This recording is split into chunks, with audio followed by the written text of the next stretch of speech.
머니쇼입니다. 예, 주식시장에는 프로 투자자와 아마추어 투자자가 같이 공존하는 시장입니다. 아무도 가이드 해주는 사람이 없죠.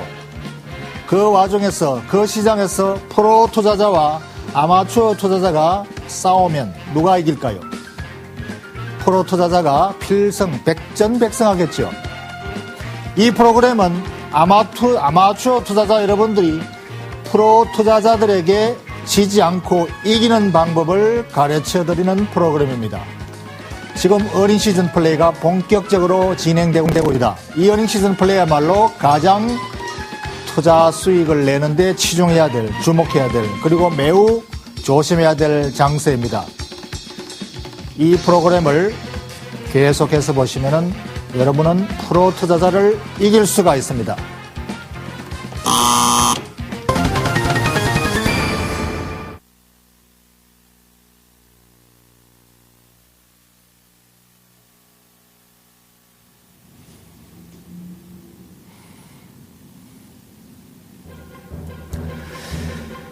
주식시장에서 경고 신호가 슬슬 나오고 있습니다.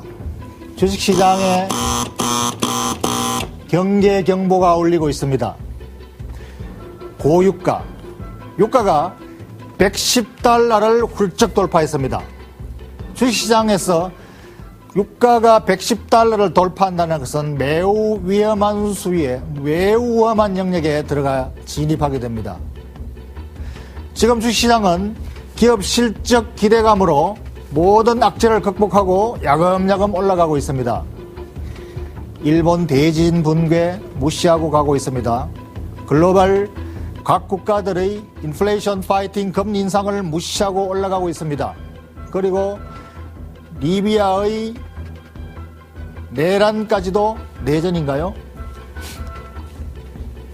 리비아의 내전까지도 무시하고 가고 있고, 남부 유럽의 각 국가별 디폴트, 이것까지도 무시하고 그냥 가고 있습니다. 시장은 무엇 때문에 가느냐? 바로 기업 실적을 보고 갑니다. 기업 실적 이런 것들을 다 극복하고 좋게 나온다는 것이죠. 그런데 이 기업 실적이 국제유가가 110달러를 돌파하면은 그 실적이 예상대로 안 나올 것이다. 과거 경험이 얘기해주고 있기 때문에. 그래서 이 110달러의 돌파라는 것은 주식시장에서의 경계신호가 되고 있습니다. 이 선이 왜 경계신호가 되느냐? 차트를 보시면 이해할 수가 있습니다. 국제유가와 달러 가격, 이 그린색이 달러입니다. 달러는 그린백이라고 말합니다. 왜? 지폐의 색깔이 그렇게 녹색이기 때문이죠. 이 그린백과 유가, 기름색, 요게 기름색이죠. 이 지금 현재의 고유가가 급등하는 거, 지금 110달러, 112달러까지 급등을 했죠. 이 급등 추세는 바로 달러가 약세로 급격히 기울면서 생기는 현상입니다. 약달러와 고유가의 역상관 관계가 차트상에서 분명히 나타나고 있죠. 지금 저 유가는 만약에 실질 수요에 의한 것이라면 충분히 소화를 시킵니다. 실질 수요가 늘어나서 유가가 오르는 걸 어떻게 하겠습니까? 제품 가격이 비싸지니까 원재료 가격이 수요가 많고 원재료 가격이 올라가는 것은 제품 가격에 다 전가시킬 수 있는 것이죠. 그렇지만은 이 수요가 실질 수요가 아니고 약달러에 대한 투기 수요라면은 그것은 제품 가격 수요가 아니기 때문에 제품 가격에 전가를 못 시키게 되는 것이죠. 그렇다면은 원가 부담만 되고 제품 가격에 전가를 못 시키니까 마진이 줄어든다는 것이죠. 그러니까 유가는 올라가도 마진은 줄어든다. 이것이 바로 경계선이 바로 110달러가 됩니다. 이 110달러는 과거 경험상 나온 것이죠. 그래서 주식시장에서 바로 비상벨이 울리고 있다라고 유추할 수가 있는 것이죠.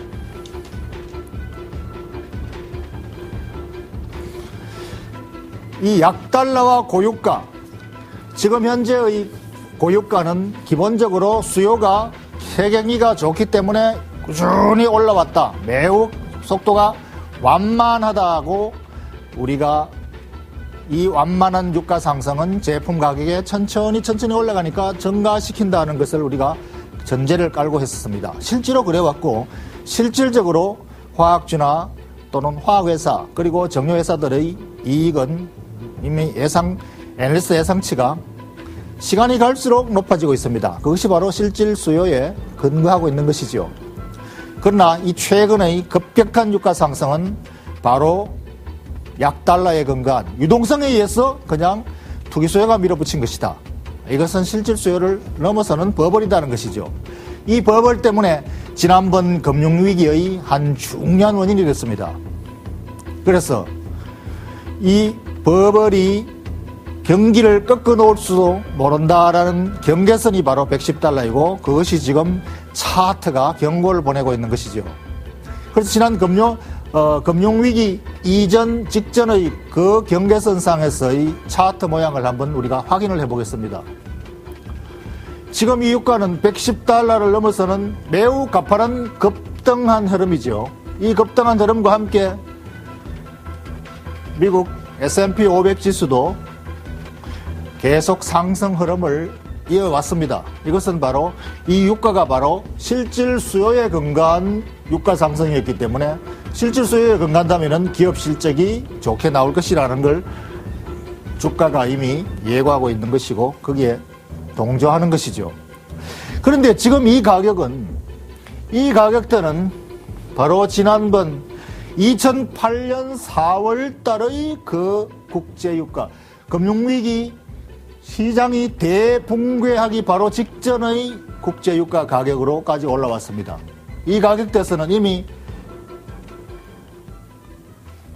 미국의 S&P 500 지수가 잠깐 더 반등하다가 본격적으로 시장이 붕괴된 가격이었죠. 이 시장의 붕괴는 이 고유가가 기업이 감당을 못해서 무너져 내린 겁니다. 그러니까 기업 실적이 급격히 악화된 것이죠. 실물 경기가 크게 타격을 받은 것입니다. 그러니까 이 가격이 바로 지금 현재 경계 신호를 보고 있는 이 가격대라고 하는 것이죠. 그래서 만약에 이 국제유가가 여기서 다시 되돌려서 제자리로 되돌아간다면은 아마 무사히 이 위기를 넘어갈 것 같습니다. 예를 들어서 리비아 사태가 급속히 진정된다거나 또는 남부 유럽 재정 위기가 급속히 EU가 협조를 해서 잘 마무리된다든가 또는 일본의 대지진이 급속히 지금 복구 작업을 신속히 수행한다든가 이런 것들이 같이 맞물려서 국제유가가 다시 제자리로 만약에 여기서 제자리로 안정을 찾는다면은 다시 100달러 이하로 떨어진다면은 이것은 유가가 하락하니까 더욱더 좋은 게 되겠죠. 그래서 S&P 500은 계속 랠리를 이어갈 수 있다. 그런 가정을 우리가 할 수가 있습니다. 만약에 그것이 제대로 안 가고 이게 계속 위로 올라간다면 이 가파른 상승세가 위로 올라간다면 여기서 보듯이 이 가파른 상승세가 이어진다면 시장은 붕괴할지도 모른다. 왜? 기업이 감당을 못하기 때문에 소비는 급속히 위축되고 그렇게 되면은 제품 가격 증가를 못 시키는 원가 부담만 안는 기업은 감당을 못한다. 즉시로 수익이 실적이 악화되어 버리는 그러한 것이 바로 지금 현재의 이 가격대입니다. 그래서 이것이 잘 넘어가서 마무리가 되면은 이것은 하나의 경고 신호에 불과하고 사실상 악재로 연결되지는 않을 것입니다. 어쨌든 간에 지금 이 분수령에 있다라는 것을 우리가 긴장해서 우리가 볼 필요가 있다. 그래서 지금 주식시장에서는 이것을 하나의 경고신호, 예고신호, 비상벨로 우리가 인식을 하고 대응을 해야 되겠습니다.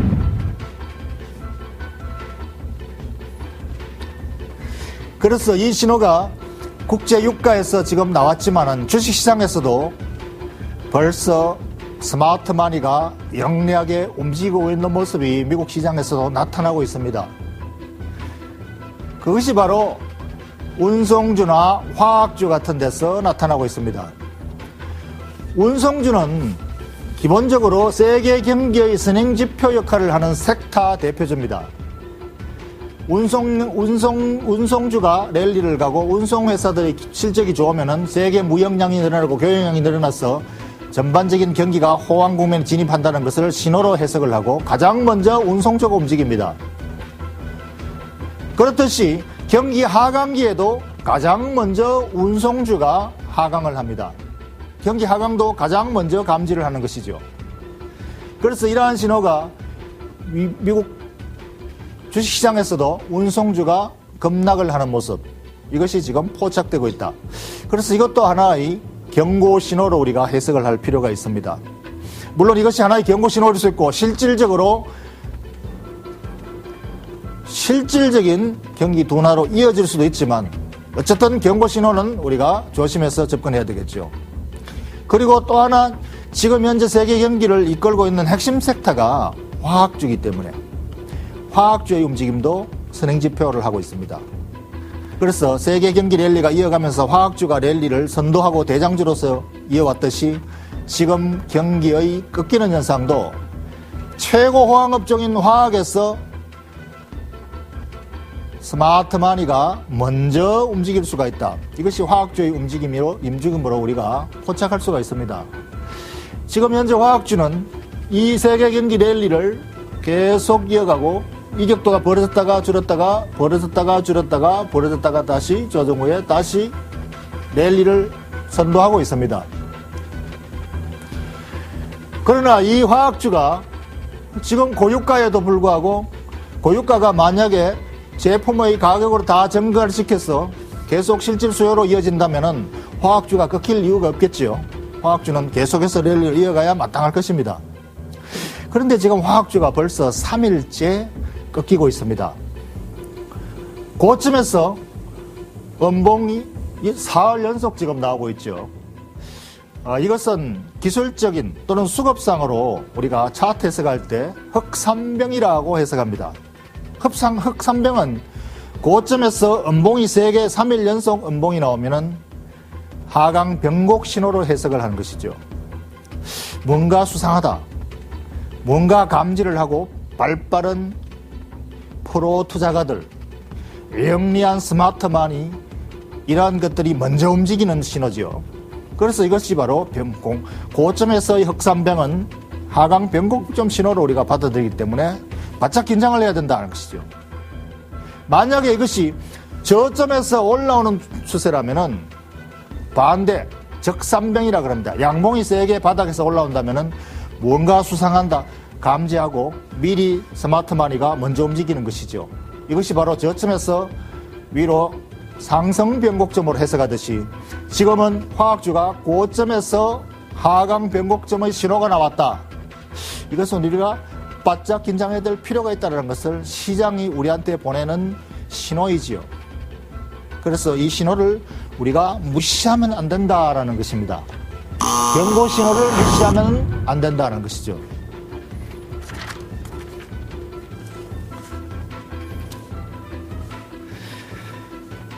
투자 포인트를 정리해보면은 지금 어닝 시즌 실적 플레이 가장 화려할 때입니다. 이 화려한 실적 플레이에서 먼저 움직이는 스마트마니가 있습니다. 이 스마트마니는 아마추어들이 뒤늦게 주식시장에 뛰어들 때 유유히 팔아치우고 오히려 현금화를 하는 것이 바로 프로 투자자들의 매매 패턴입니다. 지금 실적 시즌이 매우 화려하게 앞으로 이번 주에 본격적으로 나올지 모릅니다. 알코아, 모간, JP 모간, 그리고 구글 이란 핵심 대표주들이 어닝을 예고하고 있고 아마 좋은 실적을 낼지도 모르겠습니다. 그렇지만 프로 투자자들은 이 기회를 차익 실현의 기회를 활용하고 있습니다. 그래서 실적과 실적 발표 그리고 어닝 서프라이즈 이것들을 분명하게 구분해서 인식을 해서 시장에 대응해야 프로 투자자를 이길 수가 있습니다. 이 강세상에서 현금을 가지고 있으니까 불안하시다고요? 캐시 이즈 킹입니다.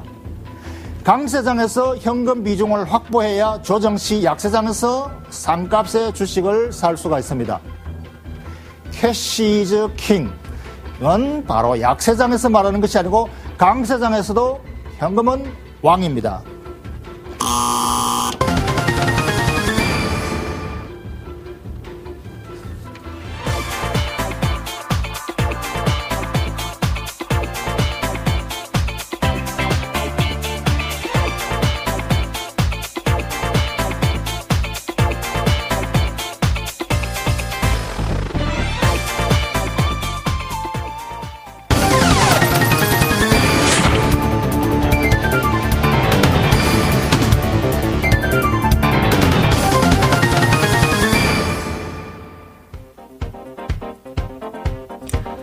조선주의 상승세가 무섭습니다.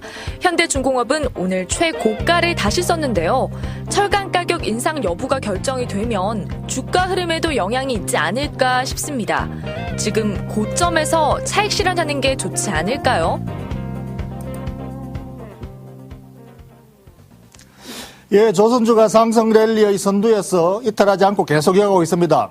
그렇다고 곧 조선주의 랠리가 무서울 필요는 없지요. 이 조선주의 상승 랠리는 최근에 태양광 에너지 또는 대체 에너지 또는 그 에너지뿐 아니라 구에너지를 개발하는 시추선 개발, 그러니까 유정을 탐사하는 탐사선이나 이러한 것들에 대한 수요까지 같이 겹쳐서 작용을 하고 있습니다.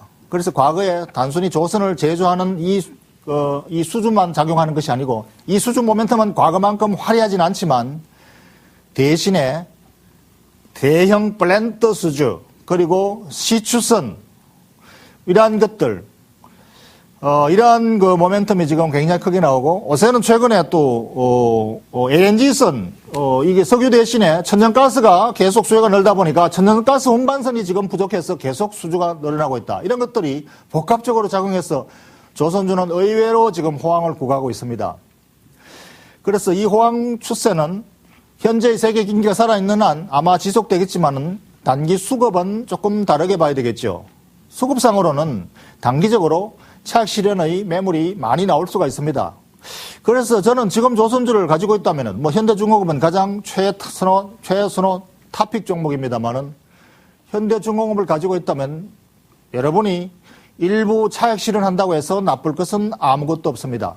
만약 단기적으로 조정이 나와서 고점에서 이 되돌림이 만약에 그것이 아까워서 괴로워하실 분이라면은 지금 어느 정도는 차익 실현해서 현금화하십시오. 그것도 매우 좋은 전략입니다. 가장 바람직하기는 한 절반 정도 차익 실현하고 절반은 가져가 보는 것이 현실적으로 가장 적당하지 않을까 싶습니다. 그래서 앞으로 랠리를 계속하더라도 일부 차익 실현하더라도 너무 일찍 팔아서 아까워할 필요는 없습니다. 차익 실현은 이미 그만큼 만족하고 적정한 수익을 냈다는 것으로 만족한다면 차익 실현은 나쁠 것이 아무것도 없다. 캐시 이즈 킹입니다.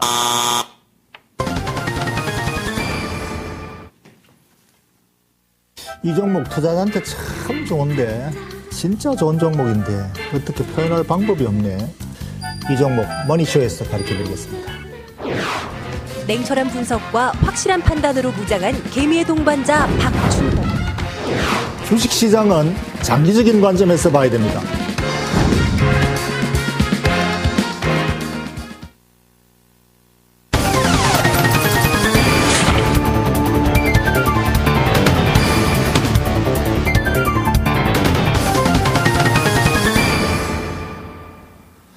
예, 올 라이징 스탁 지난주와 마찬가지로 동양증권증권 최민구 과장과 함께하겠습니다. 안녕하십니까? 예, 안녕하세요. 예. 지난주에 예. 파워로직스를 여기서 우리가 소개를 했었던가요? 네, 맞습니다. 예, 그것을 먼저 한번 간략하게 점검하시고 넘어가시죠. 일단 파워로직스가 이제 그 지난주 그 추천일 이제 종가 대비 지금 현재 그 약 한 50원 정도 하락해 있는 모습입니다. 하지만 이제 일주일 동안의 그 주가 흐름을 한번 차트를 한번 보면서 같이 말씀을 한번 드리겠습니다. 그 차트를 보면서 한번 말씀을 드리면은 그 일주일 동안의 그 주가 흐름은 현재 그 고점이 1,950원 정도로 해서 지속적으로 좀 그 가격 조정이 아닌 그 시간 조정 형태를 보여주면서 특히 이제 긍정적인 점은 고점에서 시간 조정의 형태를 보여주고 있으므로 충분히 이제 지속적으로 2차 상승이 가능하다라고 말씀을 드릴 수가 있고요. 그리고 뭐 일주일이 지났지만 아직까지도 2차 전지 보호회로 업체로 그러한 성장성이나 충분한 기술력 부분에는 변함이 없으므로 아직까지 말씀드렸던 목표가 12,000원 이상 13,000원대까지 지속적으로 보유를 하자라고 말씀을 드리겠습니다. 예, 지난주 추천 종목에 대해서 지금 현재 투자 의견 드려야겠습니다.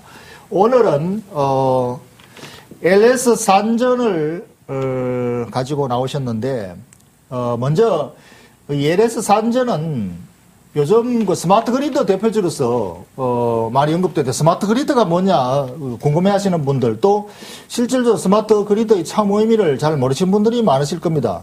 그래서 이거를 저는 종목이 나오면은 가장 먼저 이 회사의 내용부터 먼저 이해를 하셔야 된다. 그래서 LS 산전이라면은 뭘 만드는 회사인지, 뭘 제조해서 뭘 파는 회사인지를 확실히 알고 접근해야 된다. 그런 관점에서 먼저 회사 소개를 간략하게 먼저 제가 한번 해보겠습니다. 이 LS 산전은 한마디로 말하면은 전력 솔루션 회사입니다.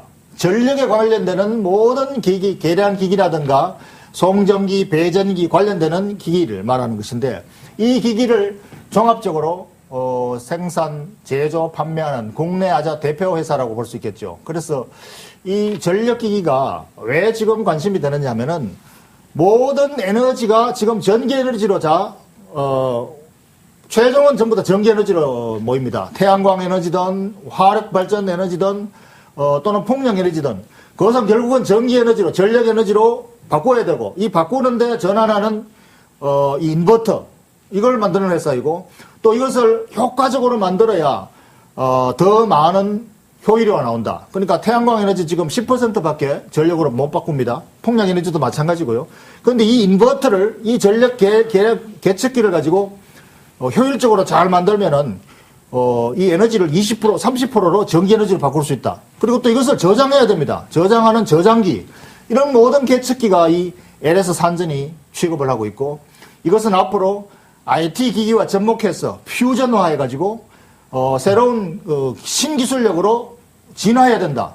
이 최고 이거 선두에 서 있는, 에너지 효율화의 최선두에 있는 회사입니다. 그런데 이 회사가 과연 그것을 대장으로서 수행해낼 능력이 있는가? 만약에 그러한 능력이 있더라도 그것을 수행해낼 힘이 없다면은 별로 투자 가치가 없겠지요.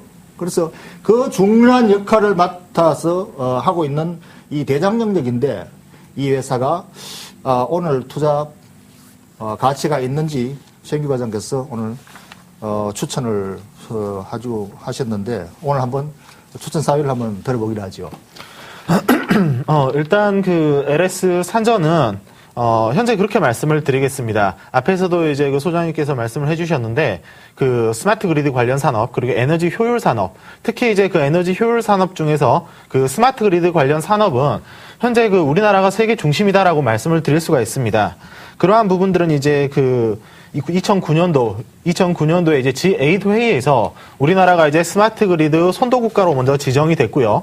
그리고 이제 2011년도에 우리나라가 주축이 돼서 이 스마트 그리드 관련 국제기구를 설립을 했고, 그 이제 사무소를 올해 한국에 직접 이제 설립을 할 예정입니다. 더군다나 이런 사무소를 통해서 국제 표준화 작업, 스마트 그리드에 관련된 국제 표준화 작업까지 현재는 진행을 하고 있기 때문에 우리나라가 이제 전 세계 스마트 그리드 산업의 중심이다라고 말씀을 드릴 수가 있고요. 더군다나 이제 시기적인 문제로서 지금 현재는 시기적으로 첫 번째로 중국에서 굉장히 그 전력난의 공급 때문에 그 애를 먹고 있습니다. 그리고 이제 두 번째, 일본의 이제 지진 관련 문제가 부각이 되면서 특히 이제 그 전력의 공급 문제, 이러한 문제가 굉장히 시장의 핵심으로 이렇게 그 치솟게 되었는데, 이러한 부분들에 있어서 이러한 전력 중요성, 그리고 전력의 효율성, 이러한 그 중요성이 부각됨에 따라서 그 관련 대장주로 앞에 서 있는 LS 산전이 시장에서 충분히 주목을 받을 수 있다라고 그렇게 생각을 하고 있습니다. 예, 우리가 집에서 가장 쉽게 우리가 볼 수 있는 이 LS 산전이 생산하는 것 같으면은 전력 그 계량기, 네, 맞습니다.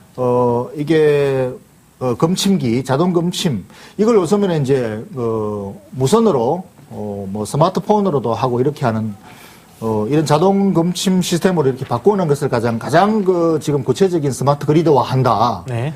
그래서 이제 안 쓸 때는 자동으로 전력을 끊어주고, 예. 쓸 때만 연결해주고, 이렇게 함으로써 이제 전력 사용을 효율적으로 해서 절감을 지켜주는 이런 계정기로 지금 바꾸면서 또 무선으로 조정하고, 이렇게 하는 것인데, 지금 이게 아파트, 우리 국내 그 건설 경기가 아직까지 본격적으로 회복을 못 하다 보니까, 네.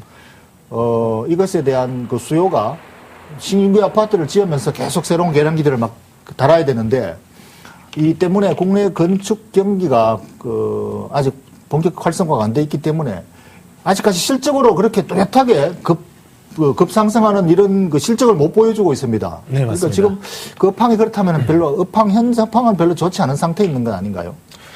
그런 부분도 이제 그 지적하시는 부분이 맞습니다. 현재는 이제 그 건축 경기, 특히 이제 뭐 미분양 때문에 신규로 지어지는 뭐 아파트라든가 이런 게 분명히 그렇게 수요가 예전만큼 그렇게 호황이지 못한 거는 사실이지만은, 하지만 그 LS 산전은 저는 그런 입장에서 올해가 이제 성장의 주축인 첫 해가 될 것이다라고 말씀을 드리고 싶고요. 그 이유는 이제 지속적으로 지금까지 그 앞에서 말씀하셨던 그런 부분들 때문에 LS 선전의 성장률은 거의 이제 우리나라 경제 성장률과 비슷한 그러한 추이를 보유하지만은 지속적으로 이제 그 투자를 했었던 스마트 그리드뿐만이 아닌 그 다른 산업들, 예를 들면 뭐 전력용 반도체라든가 아니면 뭐 스마트홈 이런 부분들에서 지속적으로 이제 올해부터 신규 매출이 발생을 할 걸로 예상을 하고 있고요.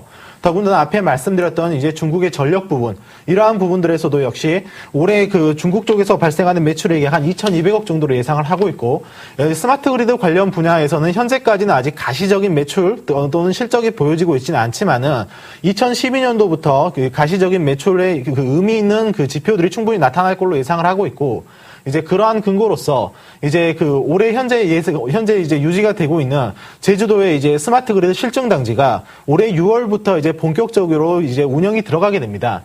이러한 부분들이 이제 이렇게 일어나게 되면은 스마트 그리드 관련 매출도 빠르면 올해 말, 이제 늦으면은 2012년도 초부터 충분히 의미 있는 숫자로 보여지지 않을까라고 생각을 하고 있습니다. 예. 이 회사가 지금 치중하고 있는 것이 그런 스마트 그리드화 하는 거하고, 또 지금 현재 전 세계의 그 에너지가 전기 에너지로 막 바뀌면서 전기 에너지로 저장하는 저장 시스템이라든가 자동차를 전기 충전기, 우선 지금 그 주유소가 전부 다 기름을 충전하는 데지만 앞으로는 이제 전기 자동차가 되면은 전기 충전기로 전부 다 대체되는데, 이제 이 사업으로 치중해 나간다, 이렇게 할 정도로 이 관련되는 거. 또 그리고 태양광 에너지에서 전기 에너지로 바꾸는 그 중간 단계에 있는 인버터, 그렇죠. 변압기, 이런 것들에 대한다면은 앞으로 그 미래에 대한 그 수요는 굉장히 큰데, 여기에 이제 그 같이 경합하는 세계적인 회사들이나 국내 회사들, 이런 경쟁사한테 또 기술력을 이겨야 되지 않겠습니까? 네, 맞습니다. 이런 그 경쟁력 상태, 이 경쟁력은 어느 정도가 되는지요?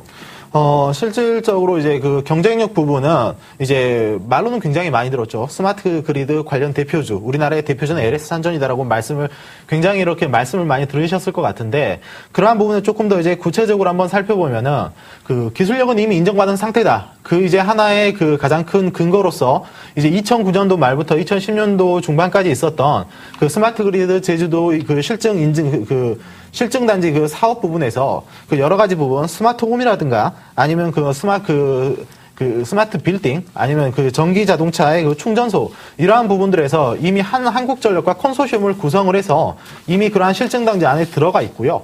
더군다나 앞에서 말씀을 드렸던 것처럼 올해 6월 달부터 이제 본격적으로 6월 달부터 본격적으로 그 사업이 지속적으로 이제 유지가 그 영역이 시작이 될 거기 때문에 그 기술력은 이러한 부분에서 충분히 인정을 받았다라고 생각을 하고 있고, 더군다나 앞에서 말씀을 드렸다시피 스마트 그리드 글로벌 시장에서 그 선진국이라 할 수 있는 우리나라에서 제주도 실증 단지에 참여를 했다는 것만으로 충분히 그 기술력은 검증이 됐다라고 말씀을 드리겠습니다. 예, 그렇다면 투자 리스크를 한번 점검을 해보시죠. 이 회사는 그 사업 영역은 워낙 그 좋은 영역이 있어가지고 전도 유망하다 할 정도로 이 시장은 굉장히 넓어 보이는데, 앞으로 이제 그 기술력을 선도해서 충분히 해낼 수가 있을지, 이제 그것이 아마 성장 프리미엄이 붙어 있는 건데, 네. 아직까지 실적으로 아직 고체화 시켜주지 못해서 아마 주가가 상당히 저평가 상태에 있다, 이렇게 보겠는데, 그저께 돌발 악재 요인이 하나 있었습니다. 저도 자세한 내용은 모르겠는데 불법 파도급으로 인해서 6개월간 입찰 제한을 받았다라는 보도가 한국경제신문에서 뭐 확인해 보니까 나왔다는 거. 물론 뭐 이게 정확한 건지 아닌지는 모르겠는데, 이에 대해서 혹시 아시는 바나 이 리스크가 회사의 앞으로 악재 요인으로서 또 기업 가치 훼손 요인은 안 될지요? 이제 전력 계측기를 이제 해외에서 이렇게 수입하는 과정에서 불법 하도급이 생겨가지고 이제 한국전력과 좀 분쟁이 붙었었습니다. 그래서 이제 6개월 입찰 제한을 한 한국전력에서 이렇게 정지를 당했는데요. 이제 이러한 부분은 LS산전이 가처분 신청을 했지만은 그마저도 현재는 패소가 된 상태입니다.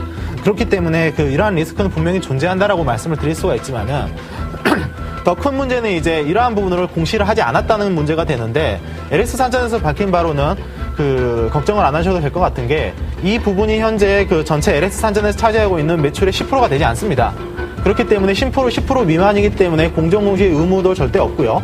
그렇기 때문에 전반적으로 봤을 때 올해 LS산전의 매출에서 차지하는 부분이 극히 적고 더군다나 이제 이러한 부분들이 이제 가장 큰 리스크가 한국전력과 공동으로 진행하는 스마트 그리드 산업이나 아니면 다른 사업 부분으로 이제 지속적으로 좀 전이될 위험성이 있지 않느냐라고 그렇게 좀 걱정을 해볼 수가 있는데 이러한 부분들은 이제 앞에서 말씀드렸다시피 한국전력과 컨소시엄을 구성하고 있고 현재는 이미 사업을 진행을 하고 있기 때문에 전이될 가능성도 적다라고 말씀을 드리겠습니다. 예, 알겠습니다. 중요치 않은 사항이다라고 정리를 하겠습니다.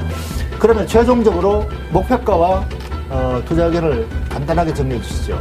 LS산전은 현재 올해 이제 예상 EPS 기준으로 현재 PER은 약 한 16배 정도로 부여를 받고 있습니다. PER은 지속적으로 유지가 되면서 주가는 상승을 할 수 있다고 생각을 하고 있고요. 실적도 상승하고 주가도 상승하면서 같이 상승을 한다라고 말씀을 드리겠습니다. 그렇기 때문에 올해 목표가는 현재 PER을 유지한다고 생각을 해서 약 9만 원 정도, 9만 원 이상, 10만 원 가까이. 길게 보시면은 10만 원을 목표가를 제시를 해드리도록 하고요. 올해 2011년을 성장성 재부각으로 해로 해서 LS산전 바이 의견을 드리겠습니다.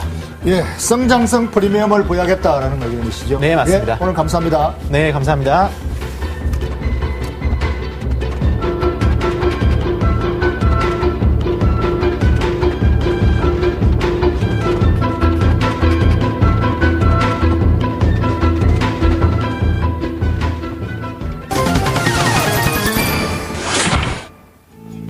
마지막으로 투자 포인트 다시 한번 정리하겠습니다. 지금 실적과 고용과 힘겨루기가 이어지고 있는 어닝 시즌 플레이입니다. 어닝 시즌 플레이 프로 투자자와 여러분 같은 아마 투자자들이 힘겨루기 누가 이기겠습니까? 바로 프로 투자자들이 필승하겠죠. 여기에서 여러분이 이기려면은 스마트마니의 움직임을 잘 체크하셔야 됩니다. 지금 스마트마니 고유가로 비상벨이 울리고 있습니다. 이 비상벨에서 이미 차 실현하는 프로들의 움직임이 포착되고 있습니다. 캐시 이즈 킹, 현금 보유가 불안하시다고요?